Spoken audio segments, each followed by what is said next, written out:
일단 하나씩 볼게요. 1주택자의 소액 투자. 1주택자의 소액 투자 어떻게 하면 좋을까요? 누가 질문을 하더라고요. 굉장히 이거는 좀 광범위한데, 뭐 이거 하나만 가지고도 한 3시간 특강을 할 수가 있는 그런 주제긴 하지만, 우리가 지금 이렇게 할 수는 없고, 저라면 큰 틀에서는 이렇게 할 것 같아요. 저라면은 일단 두 가지 방법으로 진행을 할 것 같아요. 첫 번째는 사고 팔고 반복할 겁니다. 하나 샀다가 괜찮은 거 또 하나 사고, 이제 적당한 거 전에 거 팔고, 그런 식으로. 아니면은 오히려 여기서 어설프게 소액 투자하는 것보다는 자금을 더 뭉쳐가지고 더 좋은 거 살 것 같아요. 왜 그러냐면은 두 가지 이유가 있는데, 너무 좀 자금 가다 보면 수익률적인 측면에서는 좋을 수 있지만 절대 금액이 작을 수가 있어요. 수익률의 함정이라고도 하는데, 투자금이 적게 들어가면 수익률은 당연히 좋을 수밖에 없어요. 손실만 안 나면. 그런데 막상 그걸 절대 금액 딱 보면은 좀 뭔가 아쉬울 수가 있거든요. 그래서 그런 거보다는 좀 돈을 모아놨다가 좋은 걸 하시는 게 좋을 것 같고, 두 번째 이유는 좀 분위기가 안 좋잖아요. 근데 굳이 그거를 막 분산시킬 필요는 없죠. 다만 지금 내가 좀 실전 경험을 쌓겠다 하시는 분들은, 경험이 더 중요하신 분들은 시도하셔도 좋지만, 자, 2번 볼까요? 양도세 규정에서 입주권을 매수한 경우 입주권이 완공돼서 입주하는 기간부터 기존에 거주하던 주택을 2년 안에 매도하면 일시적 2주택으로 인정돼서 땡땡 기존의 아파트를 비과세로 매도할 수 있나요? 이거는 우리 예전에 그 정비사업 그 조합원 입주권 비과세 특례 알아봤는데, 1주택이 있는 상태에서 내가 입주권을 매수했잖아요. 지금 이분이 입주권을 매수했다 그랬잖아요. 그럼 승계조합원이에요. 원조합원이 아니라. 그러면은 여기 소득세법 시행령 156조의 2에 있는 그거밖에 안 돼요. 1주택 1입주권 사가지고 뭐 3년 안에 파는 거, 그리고 1주택 1입주권 산 다음에 한 다음에 얘가 이제 신축으로 되고, 요 신축에 들어가서 전입하고 그 전에 요거 팔고 뭐 했을 때 뭐 그런 거, 그거 외에는 안 돼요.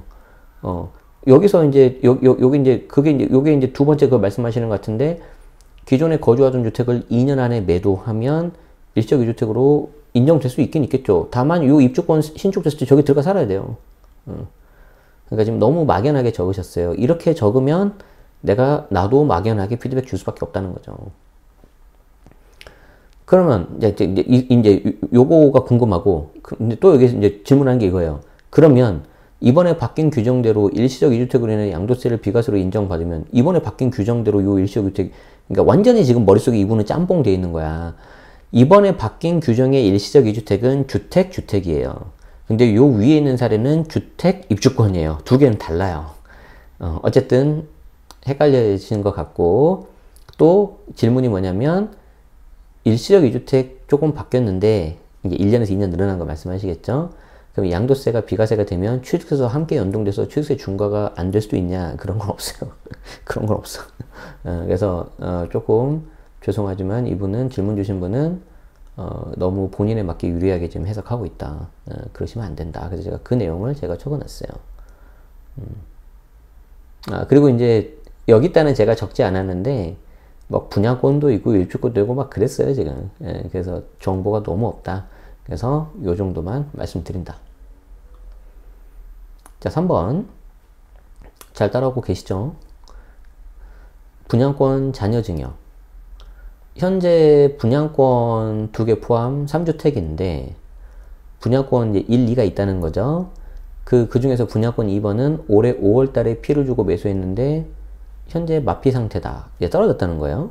이걸 현재 27세 아들한테 증여하려고 한다. 그 아들은 올 10월부터 소득이 있고, 그래서 이제 내년 정도에 증여하려고 한다. 자녀에게 줄 수 있는 5천 증여 공제를 이용하려고 하고, 그 전에 세대분리와 소득 요건을 갖춰놓으려고 한다. 자, 상황이 이렇습니다. 1번 5천 증여재산 공제하려고 하는데, 이때 소득 세대분리 상관없고 등기 전까지만 요건 갖추면 되냐? 증여는요 꼭 세대분리가 안 돼도 돼요. 그냥 증여하시면 돼요. 다만 뭐 증여할 때 뭐 1세대 1주택인 경우에 뭐 증여취득세를 좀 피하고 뭐 그런 거를 좀 하고 싶은 경우라면은 뭐 세대분리를 좀 할 수도 있겠지만 지금 그런 상태는 아니신 것 같아서 특별히 문제 없이 그냥 하시면 되고, 다만 그 증여를 받은 자녀가 뭔가 양도세 비과세를 받으려면은 1세대 1주택 비과세가 조건이 돼야 되니까 양도하기 전에 이제 세대분리를 하셔야 되겠죠. 분양권으로 증여하면 어떤 식으로 증여하나요? 현금 거래가 필요하나요? 아, 이거는 현금 거래는 본인이 지금 프리미엄을 주고 사니까 혹시 그것처럼 해야 되냐라고 물어보시는 것 같은데 그건 아니고요. 그냥 분양권은 계약금하고 그 당시에 시가, 그러니까 프리미엄 포함해가지고 가격을 산정해가지고 시가대로 그냥 증여세를 내면 되는데 얘가 지금 마이너스 P라는 거잖아요. 그럼 계약금만 하면 되겠죠. 계약금만.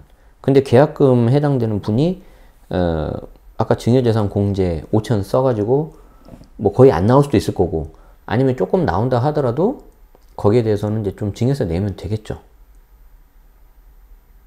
당연히 그 증여세는 자녀가 내는 거고. 저가 양수도와 증여하는 것 중 어느 게 낫나요? 이 경우에는 증여가 낫지 않겠어요? 왜냐하면 저가 양수도 같은 경우는 아까 말씀드린 것처럼 시가의 30% 또는 3억보다 낮은 가격에 팔 수 있다고 했는데 예를 들어서 5천에 30% 해봤자 1,500이잖아요. 그럼 3,500 낮춰서 파는 건데 아니 3,500으로 파는 건데 뭐 그거 3,500으로 사가지고 할 수도 있겠네. 뭐 그런데 뭐 증여재산 공제를 아끼고 싶다면은 뭐 그렇게 하는 경우도 있겠는데 뭐 증여가 좀 나을 것 같긴 합니다.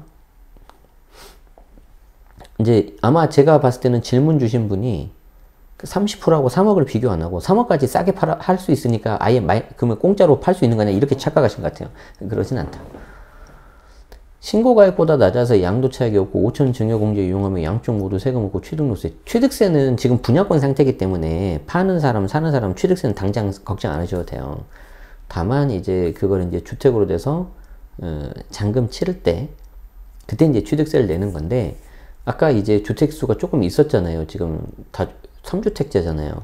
그럼 이 경우에 저걸 이제 준공했을 때 자녀가 세대 분리가 안 된 상태로 준공해버리면 잘못하면 세대 기준 주택수가 뭐 3주택, 2주택 돼가지고 뭐 8%, 12% 나올 수도 있어요. 그렇기 때문에 잔금하기 전에만 좀 세대 분리하는 거 생각하시면 어떨까 싶어요. 자, 1인 법인 자본금. 1인 법인을 만들려고 하는데 최소 자본금이 100만 원이라고 들었다. 너무 많이 하면 세금이 달라진다고 말씀하셨죠. 세금이 달라진다기보다는 수수료가 좀 달라지죠. 초기 소득이 없을 때 대표 월급도 가져가고 법인 명의로 주거도 해결하려면 자본금은 얼마 정도로 설명하면 될까요? 제가 이 말은 무슨 말인지 모르겠어요. 법인 명의로 주거를 해결한다? 이거 무슨 말인지 모르겠어.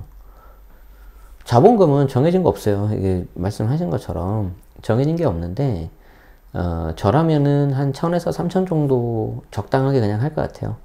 1,000만 원은 조금 작은 것 같고 그리고 이제 어떤 사업을 하시려는지 잘 모르겠는데 대부분은 좀 뭐 부동산 관련된 걸 하시려는 거 아니에요? 그런데 요즘에 이제 부동산 뭐 매매 임대라는데 자본금 1,000만 원 좀 너무 작은 느낌이 들고 해당 그 관할 세무 공무원들도 좀 색안경을 끼고 보기 때문에 오히려 약간 좀 뭐랄까 남들하고 차별을 하기 위해서 한 2,000에서 3,000 정도 하고요. 처음부터 뭐 부동산 매매 임대금 넣을 필요는 없고 저라면 그냥 경영 컨설팅 아니면은 뭐 1인 미디어 컨텐츠 뭐 소프트웨어 개발어 뭐 그런 걸로 그냥 적당히 할 것 같아요. 적당히 그걸로 좀 해놓고 나중에 이제 부동산 취득하게 되면 그때 이제 뭐 매매 임대업 넣으면 되죠.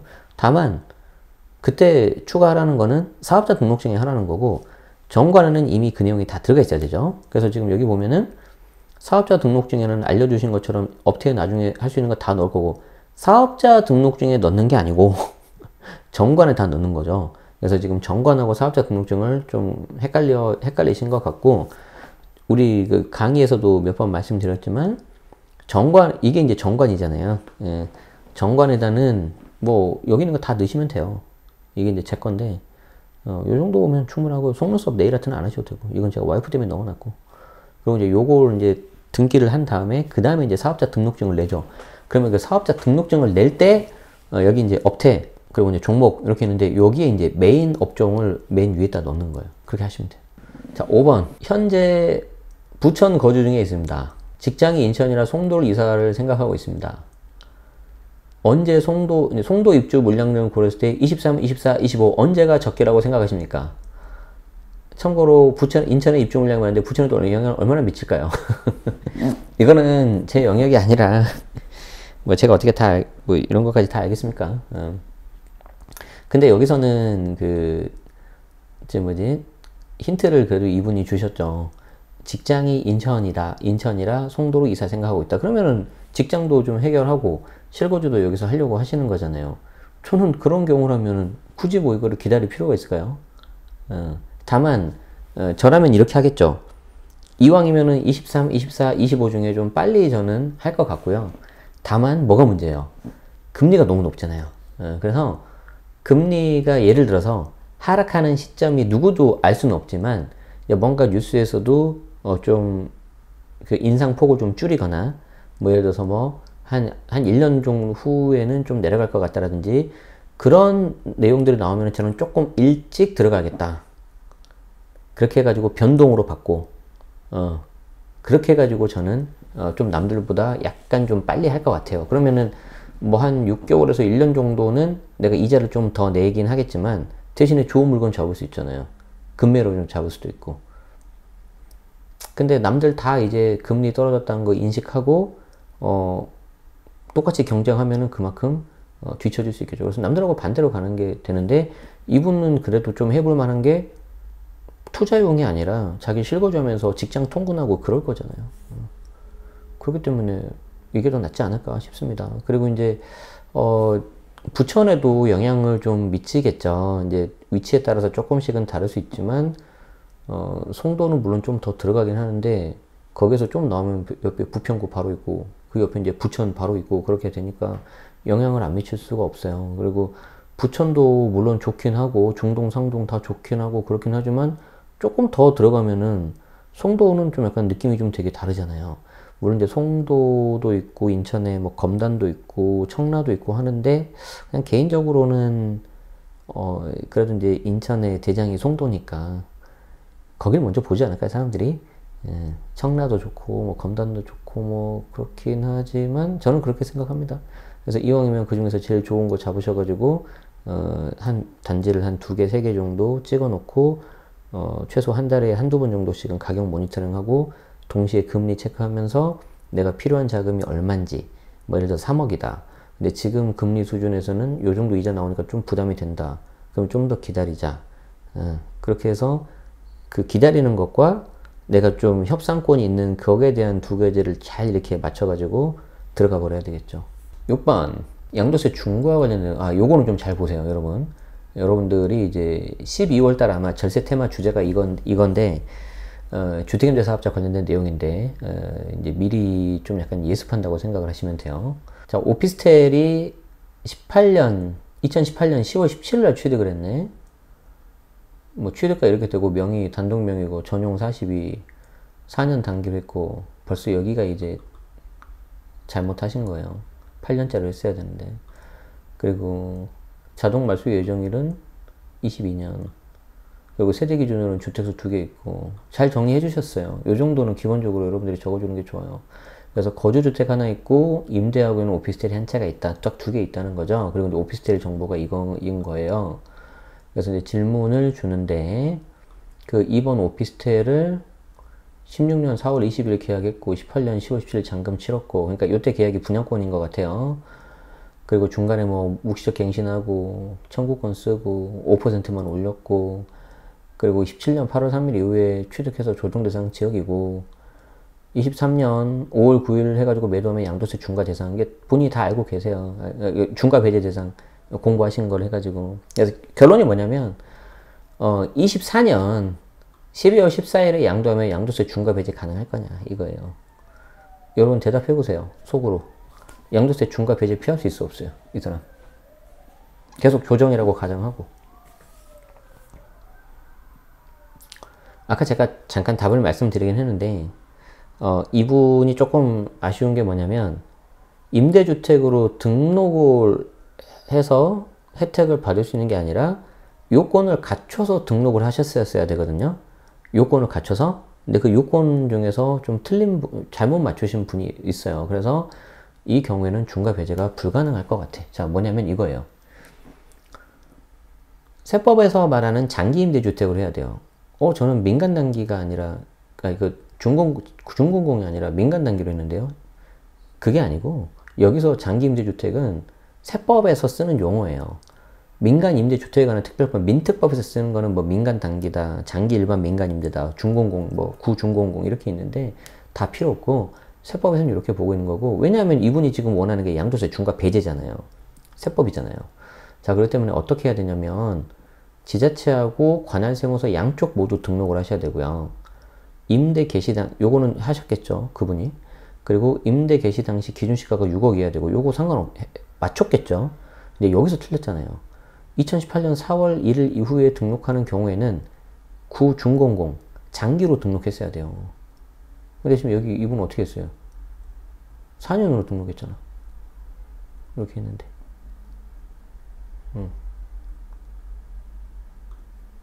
이거 안 했잖아요. 그리고 더 중요한 게 뭐냐면 2018년 9월 14일 이후 조정대상 지역에서 신규 취득을 했어. 근데 물론 여기 정보를 보니까 요게 이제 그때 이제 그 분양권 상태에서 계약을 하신 것 같아서 뭐 그런 것 같아서 좀 그러긴 하는데, 이 경우에는 갑자기 또 이렇게 보니까 헷갈리네 나도. 여기 보니까 저는 그냥 요거만 이렇게 쭉 봤었거든요. 그래서 요 경우에는 불가할 것으로 보이는데, 죄송한데 제가 요거는 한 번만 더 확인 좀 해보겠습니다. 이게 쉽게 말해서 분양권 요 상태, 분양권으로 취득하신 거죠. 분양권으로 취득을 하고 준공 이제 잔금 치른 건데, 분양권 취득일이 16년 4월 22일이니까 이 경우에는 민간 단기로 해도 아니야 안 돼. 임대 개시 당시 이게 실제 임대의 날짜가 2018년 12월이잖아요. 요때 했잖아요. 요 경우에는 안 되는 걸로 알고 있어요.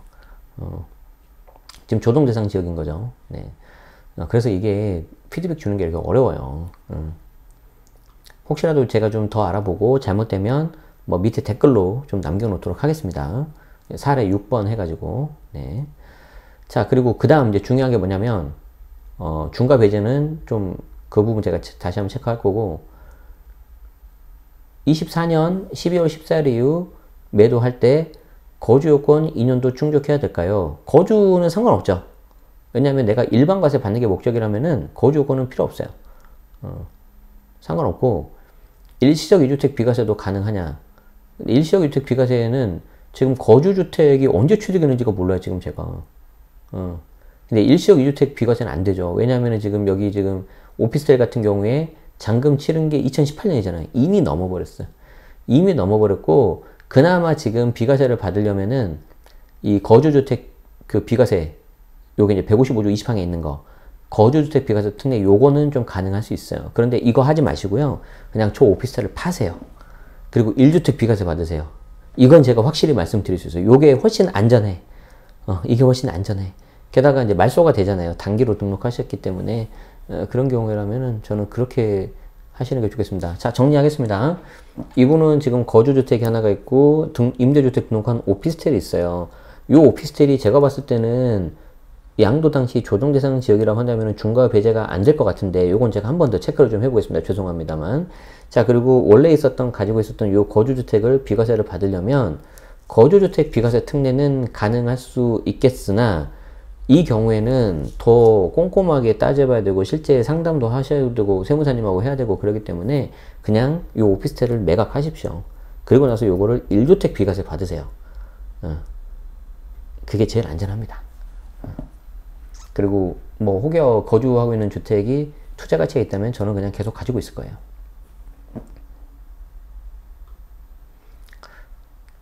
저희가 한 중간 정도 했는데 다들 잘 따라하고 계시나요? 좀 어렵죠? 다른 분들 사례 보니까. 왜냐하면 다른 사람 상황 파악도 쉽지 않고, 두 번째는 상황 파악을 하더라도 이걸 어떻게 응용할지도 쉽지 않고, 그렇기 때문에 여러분들이 처음에는 좀 어려울 수 있는데 계속 반복하시고 저랑 같이 좀 보시면은 더 좋을 것 같아요. 이걸 쭉 해본다고 생각해보세요. 그러면 되게 나중에 실력 많이 늘어났을 거예요. 자, 또 이제 봅시다. 증여를 언제 하면 좋을까요? 라는 질문인데, 1주택 부부 공동 소유인데 공시가격이 19억이래. 와, 이거는 좀 건물 큰 거네. 예. 그리고 이 상태에서 어머니 다세대래요. 다세대. 다가구가 아니라 다세대 주택을 포괄양수로 올해 내로 증여받는 것.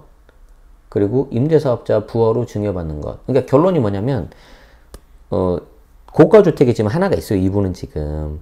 근데 어머님 명의로 돼 있는 다세대 주택, 임대주택으로 등록되어 있는 거를 지금 증여받는 거. 왜냐하면 증여는 올해까지 하는 게 유리하다고 하니까. 지금 증여받는 게 좋겠냐? 아니면은 임대사업자 12월 달에 뭔가 나오면 그때 나오고 나서 증여받는 게 낫겠냐? 지금은 무조건 기다리시는 게 좋아요. 자, 왜 그러냐면 12월 주임사 정책이 어떻게 나올지 몰라요. 물론 12월 달에는 정책 자체가 나오는 게 아니라 요런 방향으로 하겠다라는 안이 나올 거고 거기에 대해서 이제 실제 변화가 돼야지 될 건데 그게 이제 뭐 내년 초 정도 되지 않겠습니까? 그렇게 될 것 같아요. 그래서 일단 그걸 지켜보는 게 유리하기 때문에 지금은 조금 기다리시는 게 좋고, 두 번째 이유는 뭐냐면은 지금 포괄양수도로 받으신다고 하는데 뭐 어차피 포괄양수도가 됐든 아니면 증여받든 어쨌든 증여받는 거잖아요. 그리고 지금 여기도 본인도 알고 있지만 본인이 1주택인 경우에는 그냥 일반 세율 나왔을 거예요. 1주택자니까. 근데 여기에 대해서 이제 다세대 주택 받아버리면 얘가 합산이 되면서 만약에 둘 다 조정이면 종부세 중과세율 나올 거예요. 그래서 이제 본인도 나름 알아보셨나 봐요. 500만 원 정도가 더 나온다고. 근데 중요한 게 뭐냐면 여기 지금 정보는 없는데 요 어머니 다세대 주택이 만약에 조정 대상 지역에 있는 거잖아요. 그리고 2018년 9월 14일 이후에 조정 신규 취득이 돼버리기 때문에 이때는 혜택이 거의 없어요. 그런데 만약에 12월 달에 나오는 주임사 정책이 이걸 풀어줄 수도 있거든요. 그럼 굳이 내가 먼저 지금 할 필요는 없어요. 조금 증여하는 데 있어서 나중에 2월 과세가 조금 불리하다 하더라도 저라면 그냥 좀 길게 보고 기다리는 게 낫고요. 만약에 지금 이거를 이제 증여받으려고 생각하시는 거 보니까 분명히 저 다세대 주택이 나름의 가치가 있다고 저는 보여요. 예를 들어서 현금 흐름이 좀 잘 나온다든지 아니면 위치가 좋다든지 분명히 지금 적지 않은 뭔가 투자 가치가 있을 거라고 저는 보이는데, 그렇다면 오래 보유하셔야 되기 때문에 보유세 부분에서 뭔가 해결책을 마련하셔야 돼요. 그래서 그런 것들을 본다면 다시 한번 요 12월 요거 봐야죠. 그리고 이제 다세대 같은 경우에는 구분 등기가 다 되어 있어서 주택수가 이제 다 들어가 버리잖아요. 그럼 저거 취득세 이제 무조건 폭탄 나온단 말이에요. 12%. 거기에 대한 대비책이 과연 있으신가? 묻고 싶네요. 임대사업자로 받으면 되는 거 아닙니까? 취득세 내야 될 거 아니에요. 명의 이전에 따른. 취득세 가면 되는 거 아닙니까? 신축만 돼요, 신축만. 근데 저거 구축이잖아요. 안 되죠. 그래서 제가 봤을 때는 당장 목돈 들어가는 거는 이제 취득세일 거예요. 그게 조금 제가 봤을 때는 염려가 된다. 저라면 그렇게 피드백 주고 싶어요. 대체주택 양도세 비과세가 되는지 질문 드립니다. 자, 1번 거주주택, 2번 장기 임대주택, 3번 재개발 지역인데 장기 임대주택, 어디 구역인지 제가 가렸죠. 2번 장기 임대주택을 먼저 매도할 겁니다. 그러면 이제 아까 우리 여기 보지 않았습니까? 여기 장기 임대주택 지금 요걸 말씀하시는 거예요. 지금 이분이. 그래서 제대로 요건을 갖췄다면 얘는 이제 중과 배제가 되겠죠. 그리고 어차피 뭐 5월 9일까지는 다 그냥 중과 배제가 되니까. 그러면 1번하고 3번 두 개가 남습니다. 이때 3번이 재개발 사업 시행 인가 고시가 나기 전에 1번 거주택 비과세 받고 매도할 겁니다. 이 거주택 비과세가 이제 방금 아까 여기 말씀드린 155조 20항이니까 지금 그거 말씀하시는 것 같아요. 네. 자, 그래서 거주택 비과세 받고, 자, 그러면 3번 이것만 남습니다. 오케이. 자, 그러면 3번이 재개발 사업 시행 인가가 나고 대체주택을 취득해서 3번 재개발 준공 후에 입주 때까지 거주하려고 하는데 이때 대체주택 양도세 비과세 특례 받을 수 있을까요? 이게 무슨 말이냐면 잘 봐요. 지금 3개가 있는데 요 중간에 2번을 먼저 팔아서 일반 과세를 받고 중과를 피하고, 그리고 이제 요 1번은 거주주택 비과세 특례를 받고, 왜냐면 이게 이제 155조 20항 거주주택 비과세 특례가 되면 요 3번 장기임대주택이 주택수 빠져버려요. 이게 거의 유일하게 그러니까 요건을 갖췄다고 지금 보는 거 우리가 지금. 그래서 이제 요거 1번을 비과세 받고, 그러면 이제 남은 요 임대주택이 하나가 있는데, 그냥 이게 단순히 임대주택이 아니라 정비구역에 있어가지고 얘가 이제 정비사업이 진행이 된다는 거죠. 그럼 사업시행 인가하고 관처받고 이제 이주하고 멸실하고 이제 준공하고 막 그렇게 가지 않겠습니까? 그때 156조의 이 5항에 있는 대체주택 비과세를 내가 또 받고 싶다 이거예요. 하나 더 사서 4번을 사가지고. 그러면 4번이 대체주택 양도세 비과세 특례가 가능하겠냐? 가능하겠냐? 그런데 자기는 국세청 상담해보니까 126번이신 것 같아요. 뭐, 못 받을 수도 있다라고 하니까 이제 좀, 아니, 왜 안 되냐라고 이제 질문을 하셨는데, 반대로, 이제 저도 이 부분은 좀 명확치가 않아서, 우리 명사초청에 얼마 전에 나오셨던 그 안준혁 세무사님한테 물어봤어요. 안준혁 세무사님이 그 조합원 입주권 관련해가지고 좀 많이 하시거든요. 가지고는 혹시 이런 케이스는 어떻게 생각하냐고 물어봤더니, 본인은, 자기가 거의 아침에 일어나면 맨날 이분은 예규부터 봐요. 참 특이한 사람이야. 제가 좀 사석에서는 좀 편하게 하니까 그런 거예요. 좀 이해하세요. 가지고 이제 그 아침에 일어나시면은 이분은 그 항상 새로운 예규가 나는지 안 나는지 그것부터 본대요. 자기가 봤을 때는 안 된다는 예규를 자기가 본 적이 없다. 그렇기 때문에 자기는 그냥 원칙대로 하면 될 것 같다. 그렇게 좀 말씀을 해주시더라고요. 그래서 좀 요거는 참고해 주시고요. 그리고 이제 만약에 이제 또 하나 이제 이분이 질문을 주신 게 뭐냐면, 만약에 그럼 비과세 혜택이 가능하다면 대체주택을 하나 4번을 더 사고 싶다는 거죠. 그러면 이제 저기 3번 임대주택 얘도 조정이고, 대체주택도 이제 조정을 하나 더 사고 싶은 거예요. 그럼 이제 4번이 이제 실질적으로 두 번째 주택이니까 취득세가 8% 나오지 않습니까? 그래서 이 경우에 취득세 중과 피할 수 있냐? 저는 그냥 단순하게 생각해가지고, 이거는 안 되지 않나 했는데, 이게 이제 그 취득세 중과 요거 좀 피하려면 뭔가 거주 요건도 있고, 뭐 약간 복잡하더라고요. 그래서 제가 요거는 죄송한데, 안준영 세무사님 포스팅 요거 나온 거로 좀 대체를 하겠습니다. 여기에 좀 자세히 설명되어 있더라고요. 그래서 제가 이제 링크가 되니까 요걸로 좀 보시고, 뭐 케이스가 또 복잡해가지고 여기서 제가 다 설명도 못 하겠어요. 저도 잘 모르고. 그래서 요거는 좀 요걸로 하는데, 뭔가 이렇게, 여기 이제 이분이 좀 그래도 공부 많이 하신 것 같아요.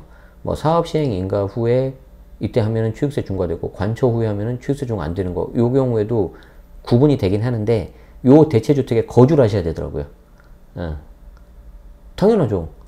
156조에 그거 하려면 이거 거주하셔야 되니까. 그래서 그런 것까지 내가 할 수 있는지 되면은 진행을 하시는 게 맞을 것 같아요. 어렵죠? 그런데 이렇게 좀 많이 공부하시고 아시면은 혜택을 많이 볼 수 있는 거죠.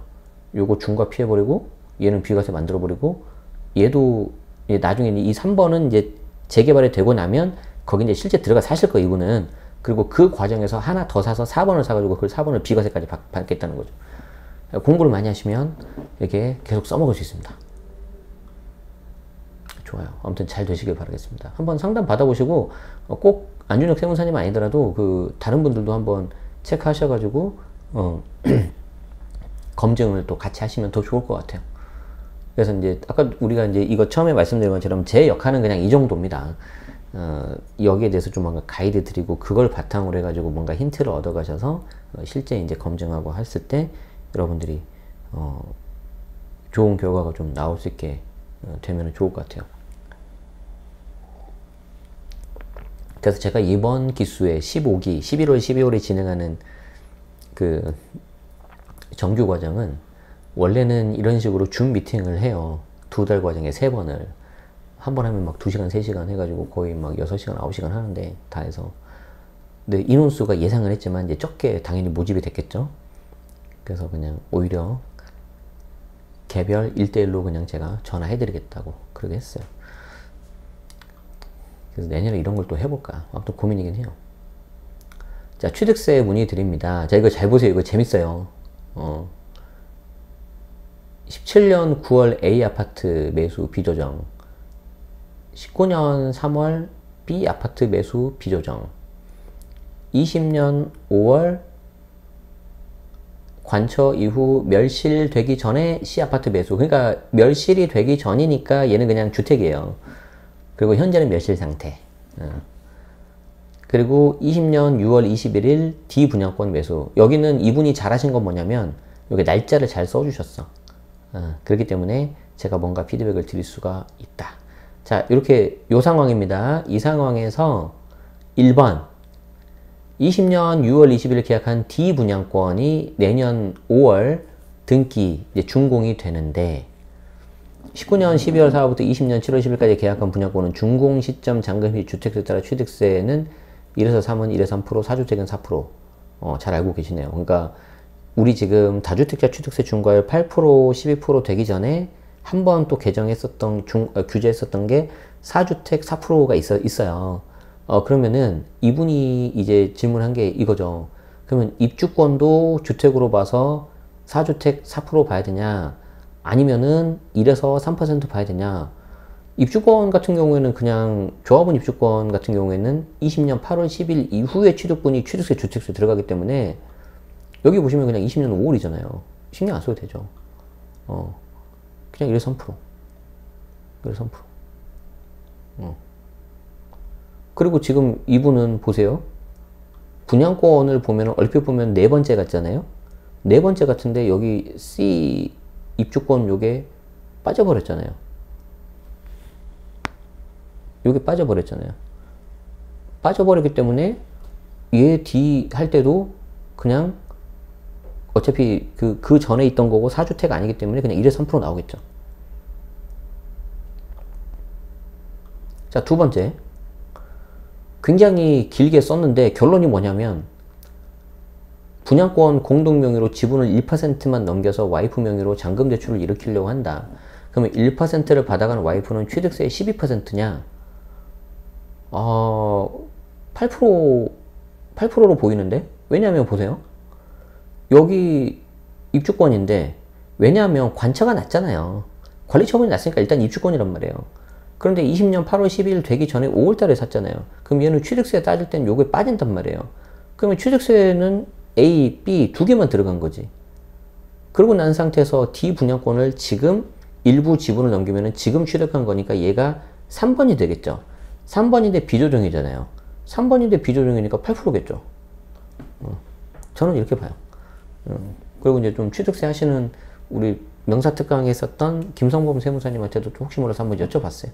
물론 이제 간단하게 물어봤기 때문에 오류가 있을 수는 있는데 그렇게 만약 혹시 오류가 있으면 그건 제 잘못이고 제가 좀 전달을 잘못한 거니까 그래서 지금 요 분은 그 물건지 관할 지자체에 따만 한 번만 더 물어보시면 될 것 같아요. 그리고 이제 뭐 법무사님 알고 계시면 더 좋고 어차피 그 법무사님도 여기 지자체도 물어봐. 그래서 이렇게 좀 하시면은 될 것 같고 괜찮을 것 같더라고요. 지금 근데 이분은 취득세가 문제가 아니라 대출에 나와야 되는 거 아니에요 지금? 대출에 나와야 되니까 취득세가 좀 나오더라도 어떻게든 명의 분산하든지 이렇게 해가지고 대출 일으키는 게 맞겠죠.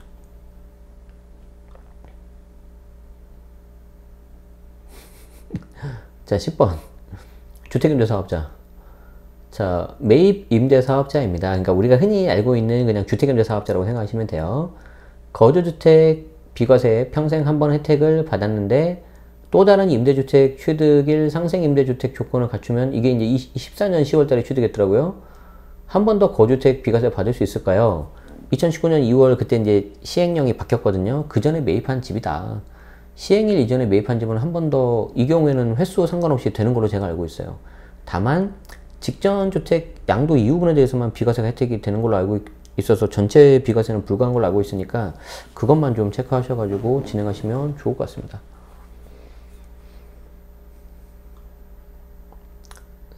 자, 이제 요게 딱 어떻게 예상을 했는지 모르겠는데 우리 이번 달 주제 절세 테마에 맞는 그게 딱 나왔죠. 상생 임대주택. 상생 임대주택으로 계약하고 만약에 임차인이 2년을 다 안 채우고 나가게 되면 어떻게 대처할까요? 방지하기 위한 방법이 있을까요? 두 가지로 나눠서 보셔야 되겠죠. 이 상생 임대차 계약을 썼는데 계약갱신 청구권도 쓴 경우 방법 없어요. 아까 우리 보였지만 설명드렸지만 주택임대차 보호법 그것 때문에. 그런데 청구권을 안 쓰고 그냥 상생 임대차 계약만 써서 5% 올린 거예요. 그러면 이때는 특약을 할 수도 있겠죠. 이때는 특약은 좀 어떻게 할 수 있죠. 그래도 뭔가 내가 말은 할 수 있죠. 아까 그 특약이 무효인 경우에는 청구권하고 묵시적 계약 된 경우 그 경우니까. 뭐 그렇다 하더라도 특약 넣다 하더라도 중간에 나가버리면 비과세 날아가 버리잖아요. 그래서 이거 특약을 뭐 설령 뭐 비과세를 내가 해서 1억을 손해봤다 그럼 1억을 다 물어내라 그렇게까지는 안 될 것 같아요. 그 중에 일부 얼마 정도만 좀 되지 않을까 저는 그렇게 생각합니다. 현재로서는 100% 안전하고 이런 건 없다. 실제 질문 주시고 지금 라이브로 들으신 분도 계신 것 같네요. 자, 어쨌든 요겁니다. 아까 제가 설명드린 것처럼 일러두기 한 것처럼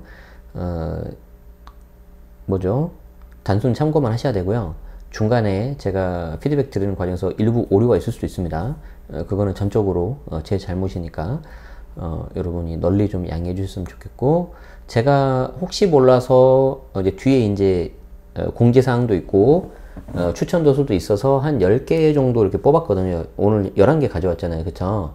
딱 좋은 것 같네요. 11개 정도. 그래서 앞으로는 10개에서 많아도 한 13개 정도 이렇게 추려서 하겠습니다.